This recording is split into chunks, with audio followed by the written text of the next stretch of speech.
Classificação indicativa. Livre para todos os públicos.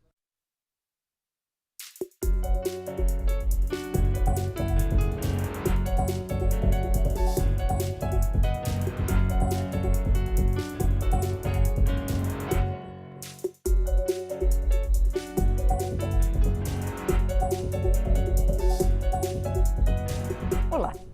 A Câmara dos Deputados aprovou há pouco um pacote de reajuste do funcionalismo público e de criação de 14 mil novos cargos, que vão custar em 4 anos cerca de 58 bilhões de reais. A medida, que afeta funcionários dos 3 poderes, foi bastante criticada e o governo já estuda revertê-la. Mas não são todos que condenam os aumentos. De acordo com o presidente interino Michel Temer e com o ministro da Fazenda Henrique Meirelles, os reajustes já estavam previstos e cabem no orçamento. Eu sou Vânia Alves e o Câmara Debate da Rádio e da TV Câmara vai discutir esse assunto com os deputados Carlos Marum, do PMDB do Mato Grosso do Sul, e Ivan Valente, do PSOL de São Paulo. Deputados, é justo com a sociedade que está com desemprego crescente, com arroxo nos salários, com inflação, um aumento desse porte para o funcionalismo? Deputado Carlos Marum. Veja bem, o governo Michel Temer fez a opção por um ajuste fiscal sem majoração de impostos. Essa é a nossa opção. E pela existência de uma máquina pública enxuta e eficiente. Como você consegue buscar, materializar uma máquina pública eficiente com funcionários, com servidores que há 9 anos não recebem reajuste nos seus salários? Uma ilusão, uma ilusão. E nós queremos trabalhar com a verdade. Nosso entendimento é de que o governo Dilma foi deposto por ter mentido à nação no momento da eleição. Esse, para mim, é o principal fator que levou à perda de popularidade, nem digo de popularidade, perda de sustentação popular, que acabou resultando, a partir de motivos políticos e da existência do crime de responsabilidade, acabou resultando na deposição do governo. A falta de credibilidade, resultando do fato que optou por mentir à nação para se reeleger. Esse governo faz uma opção pela verdade. Pela verdade. Nós entendemos que a população quer a verdade. E, nesse sentido, não há como pensarmos, tentarmos uma máquina pública, eu repito, enxuta e eficiente, alicerçada num arroxo salarial dos nossos servidores. Vamos pagar o justo, recuperamos não mais do que a inflação, até o contrário, menos do que a inflação foi recuperada, parceladamente, buscando o compromisso desses servidores por um Brasil melhor. Foi esse o motivo da nossa decisão. Deputado Ivan Valente. Olha, na minha opinião, nós não conseguimos debater os grandes motivos para o rombo fiscal que existe no Brasil. Então, veja, nós estamos numa imensa crise política, econômica, social e moral. Nós, do PSOL, apresentamos uma emenda pedindo a auditoria da dívida pública. O Congresso aprovou, a Dilma vetou. O Congresso não derrubou o veto. É interessante isso. E ali vai se discutir o seguinte: quais são os contratos fraudulentos, por que o Brasil gasta 500 bilhões de juros e 1 trilhão e 400 bilhões, né, de juros, amortizações e rolagem da dívida pública. Por que não existe uma outra política para taxar quem tem? Uma reforma tributária que vai cuidar exatamente de quem tem mais, paga mais. Entende? Não é um imposto sobre o consumo e sobre a renda assalariada que se baseia a tributação brasileira, mas a grande propriedade e os grandes rendimentos financeiros. Isso ninguém fala. Nós não falamos em taxar grandes heranças, em grandes fortunas, nós não falamos em cobrar a dívida ativa dos caloteiros que são empresários, não quem deve para a Casa Bahia, né? Então, o que acontece? Quando se tem um rombo, fala assim: bom, então todo mundo tem que perder. Todo mundo quem? Da classe média para baixo, principalmente os trabalhadores de baixo.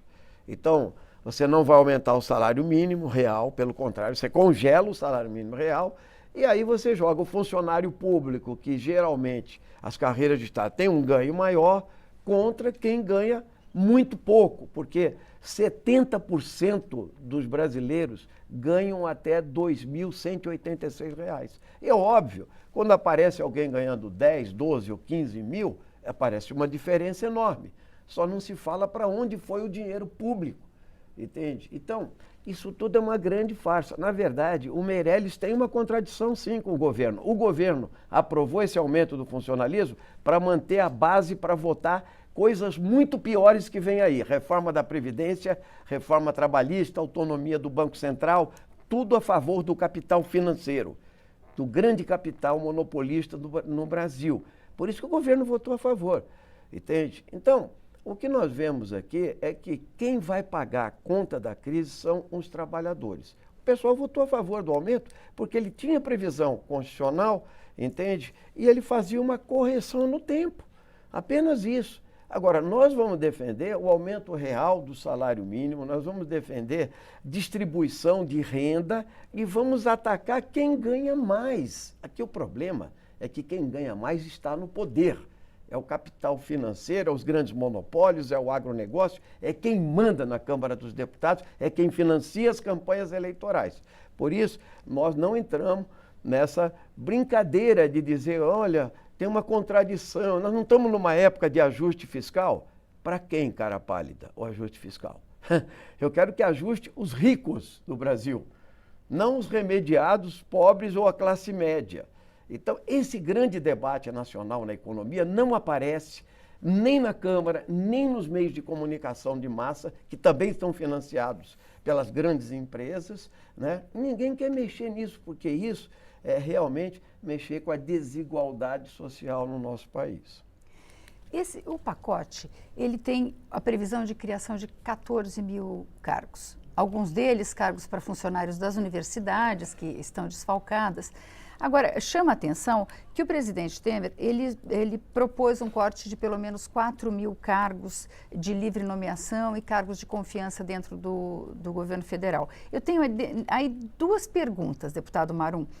São mais de 100 mil cargos de confiança. 4 mil não é um número muito pequeno, quer dizer, se pretende mesmo enxugar a máquina, esses cargos que são de livre nomeação, que são cargos de confiança, que não fazem parte do funcionalismo, não poderia ser maior? Ou talvez, e essas vagas talvez aí não se precisasse aumentar os 14 mil? Antes de responder a respeito dos 14 mil cargos, a qual você se refere, eu quero fazer uma consideração a respeito da qual sou divergente em relação ao pensamento do deputado Ivan, que eu respeito. Eu respeito os pensamentos divergentes. Nós entendemos que na sociedade todos têm a sua função e todos têm seu mérito. Uma sociedade, nós que somos democratas, que não somos, digamos, adeptos de ditaduras, nem de direita e nem do proletariado, nós entendemos que todos têm a sua função a cumprir. As pessoas mais abastadas, empresários, geram empregos, pagam seus impostos. Os mais humildes também têm a condição de, numa sociedade múltipla, serem também felizes. É isso que a gente busca. Então, nós não queremos que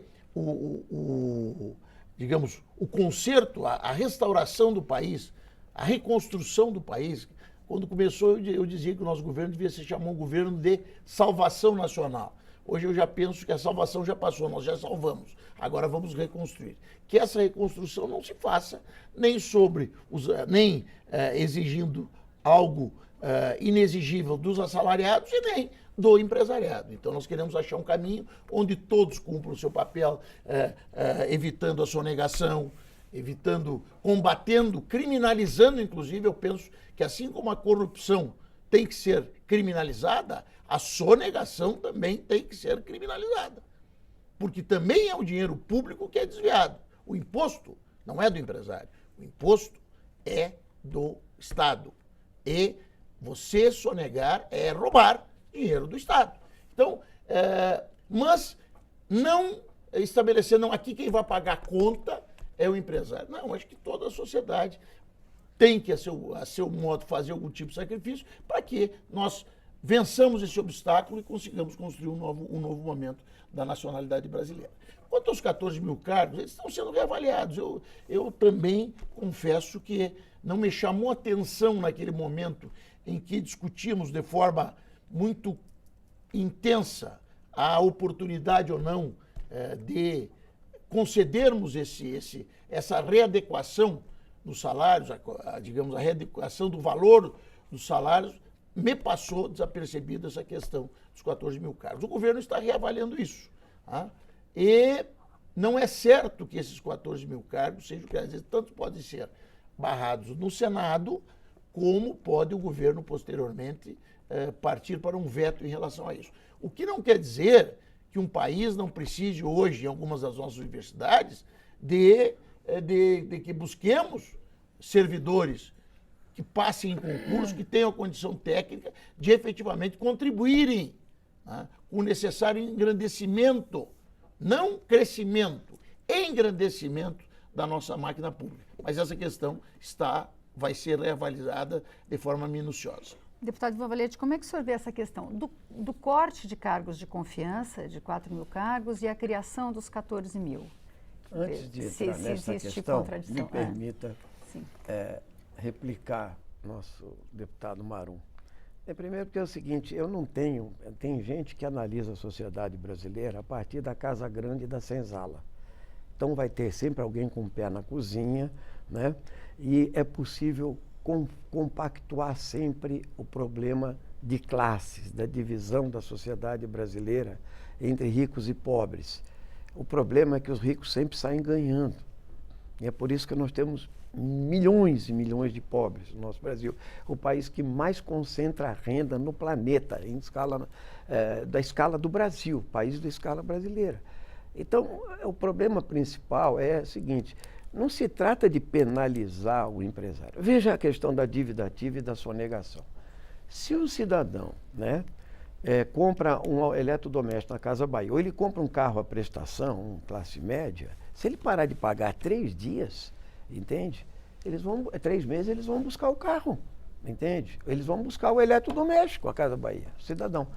Mas aqui no Congresso tem uma coisa chamada refinanciamento de dívidas. Refis 1, 2, 3, 4, porque os deputados são financiados por esses também.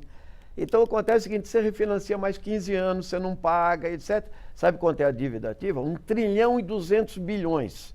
Não estamos precisando de dinheiro? A dona Dilma mandou para cá a medida provisória 664, 665, tirando salário e educação, coisas pequenas do trabalhador, seguro-saúde, coisas assim. Quer dizer, quem paga a conta são os pobres. Pega o imposto territorial rural. Por exemplo, o Brasil é continental, tem proprietários de terra que tem propriedade do tamanho do estado de Alagoas, só ele, entende? No entanto, sabe qual é a arrecadação? 400 milhões de reais o imposto. É uma vergonha, um escárnio. A especulação financeira não paga imposto, mas o cidadão que ganha 2 mil reais paga imposto de renda, entende? Os ganhos financeiros, a remessa de lucros não paga imposto para atrair capital estrangeiro. Isso está tudo errado. O dia que o povo brasileiro entender isso, vai ser que nem o Bismarck falou. O dia que o povo entender como se fazem as leis e as salsichas, haverá grandes rebeliões. Entende? É que este debate aqui não vai para o horário nobre da televisão. O sujeito entender o mecanismo de dominação de classe, de financiamento e etc. Então, é por isso que tem muito senso comum. Mesmo o corte de cargos, Marum, veja, tem cargos que são substituição. Digamos, você está na universidade, o professor se aposenta. Como você tem uma lógica de Estado mínimo no nosso país, entende? Pelo contrário, como o país é continental, tem 200 milhões de habitantes e precisa expandir os serviços públicos, nós teríamos que ter um Estado melhor para servir ao público. Então, o Estado tem que ser menor, não necessariamente. O problema é saber quem nós nomeamos, porque os concursados na saúde, na educação, na segurança pública, são necessários para manter os serviços públicos de qualidade para a população. Agora, você manter 100 mil cargos de confiança, livre nomeação, fazendo parte da governabilidade, que é isso que se trata aqui na Câmara, porque os governos sobem e querem os cargos para manter a governabilidade. Aí sim é um escárnio com a população brasileira. Então, os cargos de livre nomeação deveriam ser aqueles só de funções que executam o programa do partido vencedor, entende? O resto tem que ser feito com os capacitados pelo serviço público, pela burocracia institucional, concursada, entende? E etc. Então, às vezes fala, mas criou 14 mil cargos. Vamos ver que cargos são esses, vamos esmiuçar. Alguns são muito justos, inclusive, de reposição. Outros podem ser cargos de confiança, então precisa esmiuçar. Então, nós precisamos parar de trabalhar o senso comum para a população. Senso comum é diferente de bom senso, né? Então, eu acho que falta muita informação, entende? De como deveria, nós temos um país muito mais generoso, que teria que ter distribuição de renda, mas a nossa elite não quer saber disso. Nossa elite é cada vez mais perversa, ela concentra renda, terra, riqueza e poder no nosso país. É um país da exclusão social esse. E não há governo que mude isso facilmente. Se não tiver luta, pressão de baixo para cima. Este governo que está aí, temerário, né, para usar uma brincadeira, entende? Não conseguirá, porque esse governo é esse que está sendo decretada a prisão, entende? Das principais cabeças do partido no poder, entende? Então isso não vai resolver o problema do Brasil. A gente vai fazer um pequeno intervalo e volta daqui a pouco.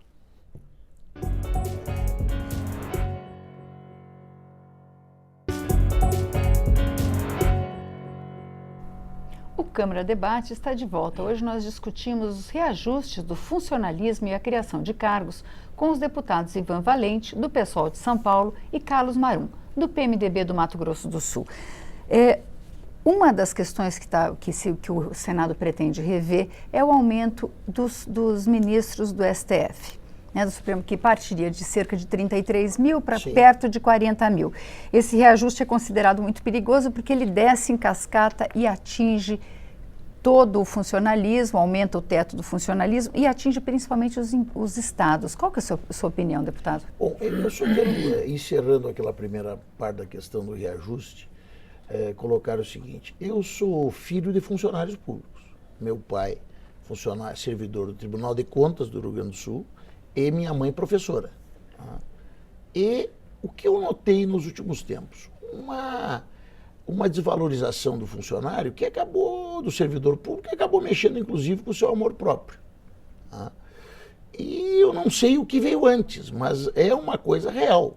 Eu fui secretário, eu fui durante 16 anos membro do Poder Executivo. Mesmo deputado eleito, me licenciei 2 mandatos para exercer o cargo de secretário de Habitação e das Cidades. E eu, sinceramente, se não tivesse à minha disposição um número significativo de cargos de confiança e até não tivesse recorrido a terceirizados, eu não teria conseguido fazer com que Mato Grosso do Sul fosse o estado onde proporcionalmente mais se construíram moradias nos últimos anos aqui no país. Campo Grande se transformou na única capital do país onde não existiam favelas. A única. E eu fui o gestor que conduzia esse trabalho. Nós temos que voltar a valorizar. Nós queremos que o servidor público tenha compromisso. Compromisso com o concurso que faz. Eu entendo, por exemplo, e devo apresentar projeto de lei nesse sentido, que quem passa em um concurso público, por 5 anos deve estar proibido de prestar outro concurso. Nós estamos acompanhando, eu acompanhei na minha repartição, servidores que passavam num concurso e iam para lá para dentro da repartição para estudar para o próximo.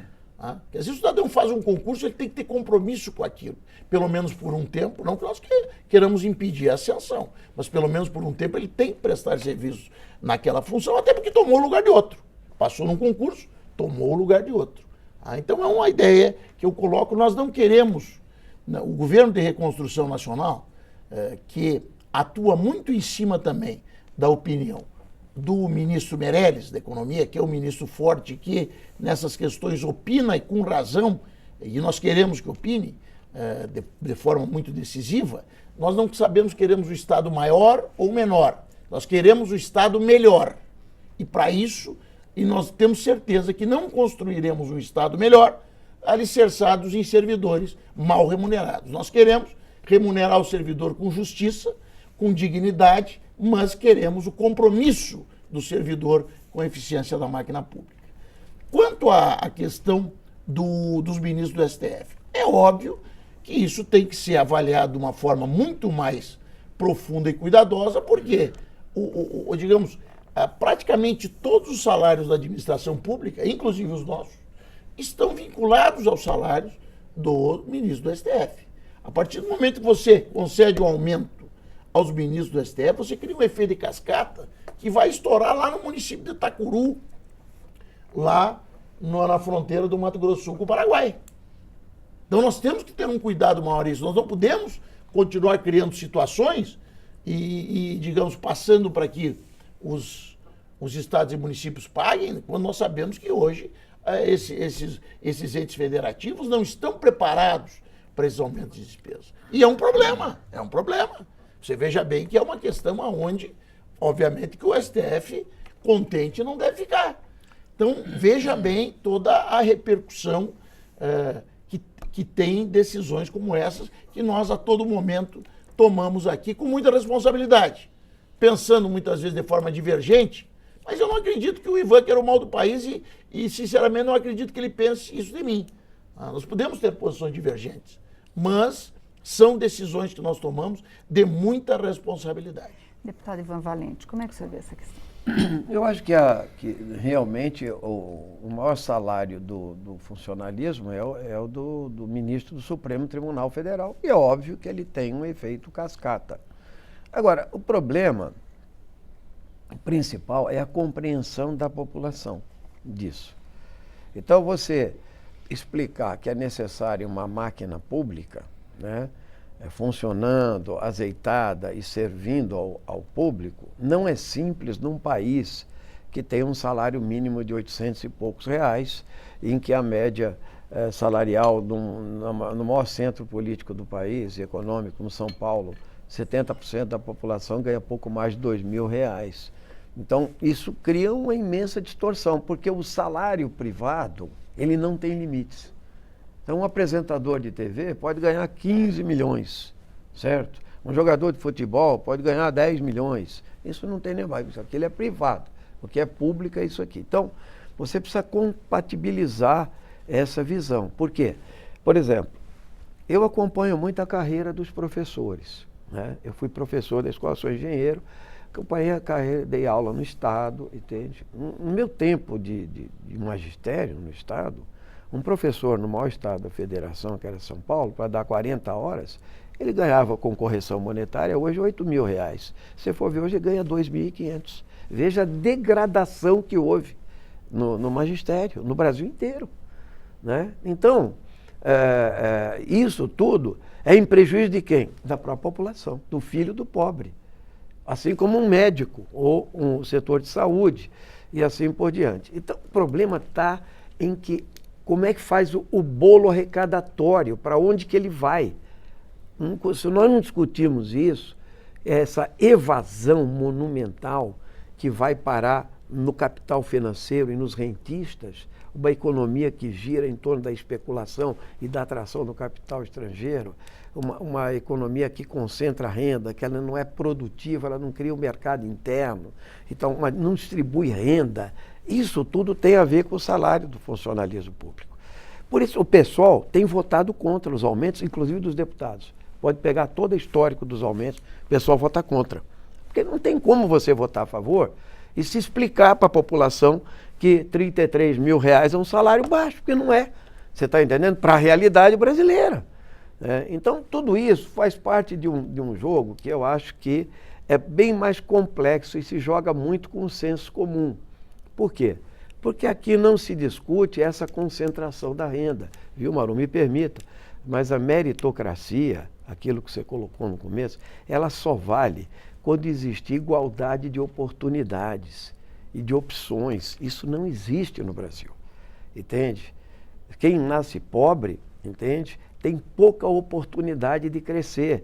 O sistema é perverso, o sistema concentra a renda e os governos que sobem são os governos que mantêm os privilégios. E para não manter os privilégios, precisa ter conflito, luta, precisa esclarecer a população, elevar o nível de consciência, da consciência do seu próprio direito. Não tem esmola, tem direitos. A Constituição de 88 garantiu educação, dever do Estado, direito cidadão, saúde, direito do Estado. Bom, aí, o que nós estamos votando aí? A DRU tira dinheiro da Previdência, entendeu? Tira dinheiro da Previdência. Piora a situação de quem? De quem depende do INSS, entende? Os planos de saúde estão aí para substituir o SUS. Isso é uma vergonha, transformar a saúde em mercadoria. A mesma coisa a escola pública. Então, isso tudo faz parte aqui do nosso debate. Não é o problema de um pouco mais de cargos, não é o problema do salário, teto do funcionalismo. É óbvio que para a população vai olhar, pô, mas um ministro ganha 40 mil, eu ganho 2. 1 minuto para o deputado Marum responder, que a gente está terminando o O Governo de programa. Reconstrução Nacional, comandado pelo presidente Temer, quer um Estado melhor. Para isso, nós precisamos de servidores públicos justamente remunerados e com compromisso com o trabalho desenvolvido e executado. O que nós pedimos nesse momento? Quanto aos 14 mil cargos, vai ser feita uma análise. Existem cargos necessários, bem colocou o Ivan, existem aposentadorias. Quanto ao salário dos ministros, que gera o efeito cascata, também se torna evidente hoje a necessidade de uma análise mais profunda. Nós queremos um governo melhor que permita que a população viva melhor e pedimos um voto de confiança ao governo Temer, que neste momento está apenas começando. Muito obrigada, deputado Carlos Marum. Muito obrigada, deputado Ivan Valente. O Câmara Eu queria Debate... só falar mal do Meirelles 1 minuto, vocês não me deixou. Não, Ele Meirelles- foi 30 8 segundos, minutos, deputado. ele foi O 8 Meirelles não anos, pode, nós estamos ele falando foi do Marum. 8 anos ministro do Lula, presidente do Banco Central. O Lula queria botar ele para ser ministro da Fazenda da Dilma. E de repente o Temer põe. E aí todo mundo fala, agora o Meirelles vai resolver o quê? Ele vai resolver o problema dos banqueiros, não da população. Só isso. Num tempo que o Bom, Lula a teve gente, bom a governo, gente o termina Meirelles aqui. estava lá. O Câmara Debate termina por aqui. Você pode rever ou compartilhar este ou outros programas na nossa página câmara.leg.br. E nós também estamos no YouTube. Obrigada pela audiência e até a próxima.